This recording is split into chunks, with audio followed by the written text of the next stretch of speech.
গেল বছরের মোটা অঙ্কের লোকসানের বোঝা মাথায় নিয়ে আবারও আলু চাষে উত্তরের কৃষকরা। আশা এতটুকু, যদি দর ভালো পান তাহলে হয়তো কিছুটা কমবে লোকসানের বোঝা।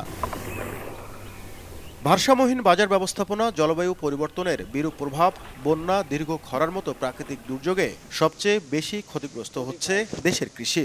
তবে কৃষকদের আর্থিক নিরাপত্তায় সরকারের তরফ থেকে নেই কোনো কার্যকরী উদ্যোগ।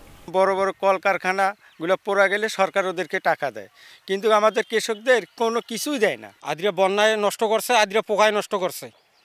এখন এই লসগুলো না আমরা যে আবাদ সেবারটা করি দেখা যায় লসগুলো না আমাদের ওঠে না, আসলটাই ওঠে না। কৃষকরা নিজের নিজের সব কিছু সারি দিয়া আবাদ সুবাদ করতেছে, কিন্তু কৃষকদের দেখার মতন কেউ নাই।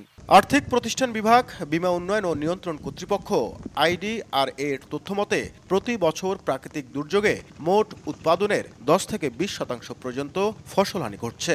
গবেষকদের মতে কৃষকদের আর্থিক নিরাপত্তা নিশ্চিত করতে হলে সরকারিভাবে কৃষকদের বীমার আওতায় আনতে হবে। যদি আমরা কৃষকদেরকে বীমার আওতায় নিয়ে আসতে পারি, তাহলে প্রতি বছর কৃষকরা যে পরিমাণ ঋণ গ্রহণ করে তারা পণ্য উৎপাদন করেন সেই ঝুঁকিটা কমানো সম্ভব।